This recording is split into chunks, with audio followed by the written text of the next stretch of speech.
What up, though? This your boy Cousin P, and you're tuned in to Spot. the spot where the ears meet the street. You here with the players, the best.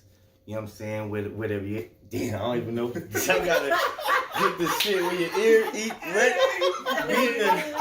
What is it? Where your ears meet the street. Where your ear meet the street. The spot where your ear meet the streets, man. Where your ears meet the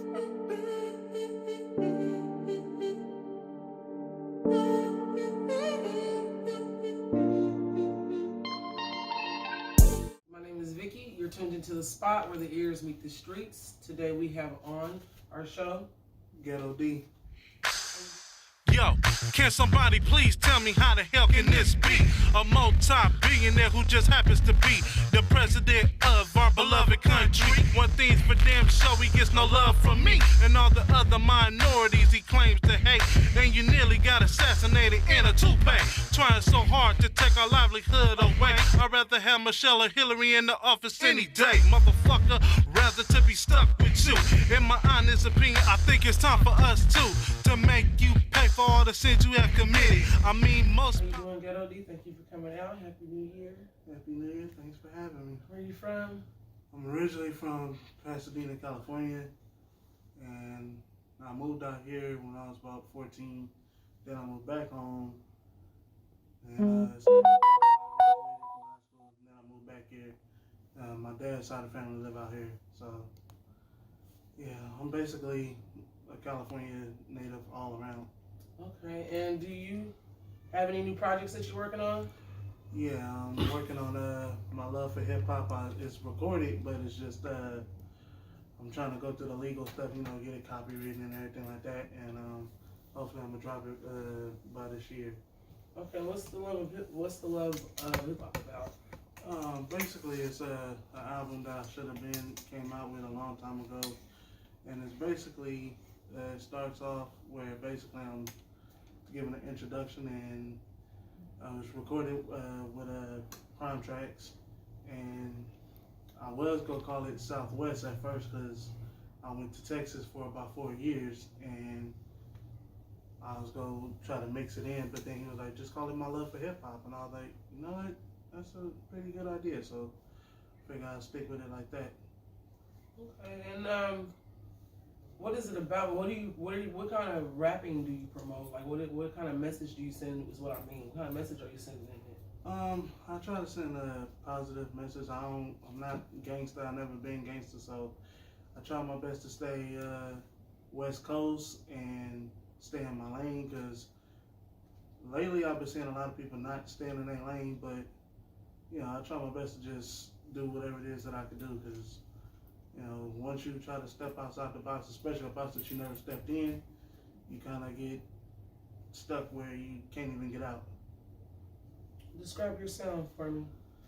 My sound is a unique West Coast sound, and sometimes I get political. I got a song on there called "Not My President." I have a video up called "Not My President." Check that out on YouTube, and yeah, it's self-explanatory. You know, I'm going at his head, and you know, I just do my best to try to make it to where it's a good sound that everybody will love. Because I know these days they come out with weird music these days, and we never could really understand why they do it. But I mean, me, I just, you know, try my best to stay where I was always stuck into. Okay, I'm gonna go back to "Not My President." You think that's a good song to have out right now? What's going on? They just arrested that man. I seen it on the news. They arrested that man. But well, I mean, you had it out before Iran had their $80 million. Yeah, I mean, I know a lot of people, because a lot of people say, you know, I shouldn't talk about the president, but I'm like, it's freedom of speech. I mean, I know it'll possibly get me in trouble, but I'm just like, okay, you know, as long as he don't come at me directly, which I don't think Donald Trump will ever come at anybody directly, because the way that he is just like, you know, he doesn't really come off as somebody who's standoffish. He comes off as a jerk, and you know, just feel like he could do whatever he wants. But you know, I mean, if Snoop Dogg smoked weed in front of the house and you know, Ice Cube made a song called "Arrest the President," so I mean, I might as well come Yeah, out. I was just asking. We were in the time. You gotta be careful. I can't remember if it was Brother Lynch, Sebo, or who was it? One of them kept making a song about their probation officer that kept getting them locked up though. And the probation officer was like, "Hey,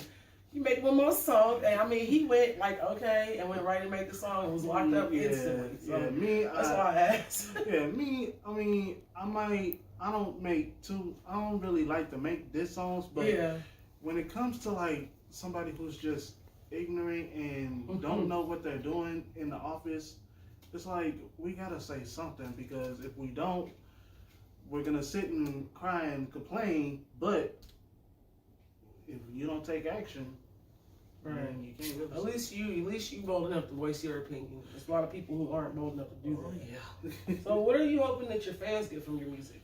I'm hoping my fans get that, you know, I'm very honest. I'll try my best to be not as brutal, but, you know, I'm brutally honest. Like, you know, it's just, I have to be brutally honest, and I have to give them what they always wanted, which is, you know, good West Coast music, but, you know, not to where people want to go out and do something. Like, I want people to feel good when they hear my music, and also uplift people with disabilities, because I do have a disability. I mean, I know it don't look like it, but, but, you know, I do have a learning disability, and I'm not ashamed to say it.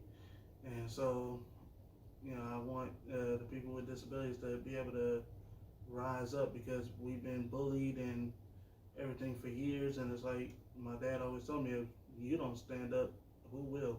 Right. So that's cool. So what are your influences? What influences your creativity? Well, my older brother, before he passed, he taught me how to rap, and I used to listen to DJ Quik, Snoop Dogg, and that name Heartless. I couldn't really listen to Sebo too much, you know, because I was too young. But my first introduction to hip hop was Crisscross.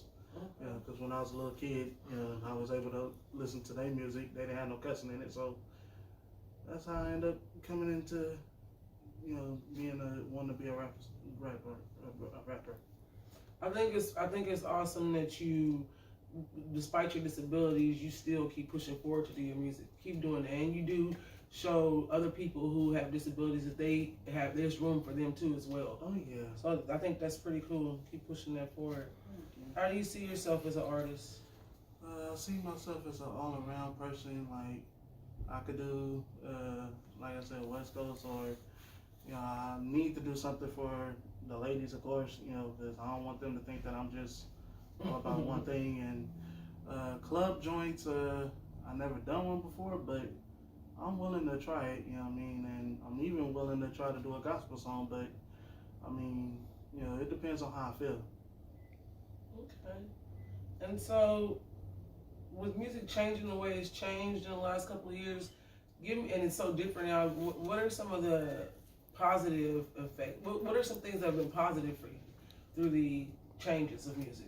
Well, I've noticed a lot of female rappers have been out doing the guys, you know, and a lot of people always thought that the women will never be able to do it, but I think what they need to understand is that women have been able to do anything that they put their mind to, but it's just, it was always that double standard to where the males could, you know, dominate, but the women can't. But now it's like women have been dominating for forever, to me, because I mean, that's all. It's just they didn't ever get that push.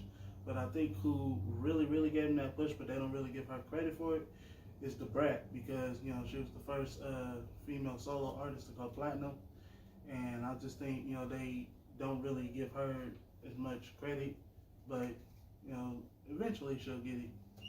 You said the Brat used to be like MC Light before her, though. Oh yeah, I forgot, but, you know, like, because I guess they told me Queen Latifah, yeah, there's Queen quite a few Latifah, people right now yeah, that you're so skipping out.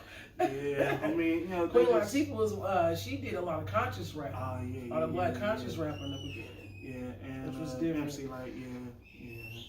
What do you bring differently to the table?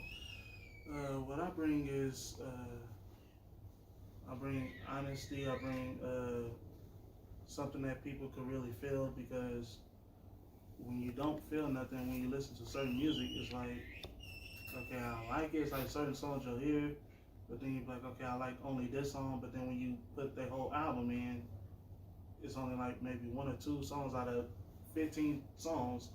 At the most, maybe 3 you'll probably like, and the rest of them is just like, okay, what am I feeling? So I try my best to bring as much authenticity as possible. Sounds good. And with your music career, where do you see it in 5 years from now? How do you see it flourishing?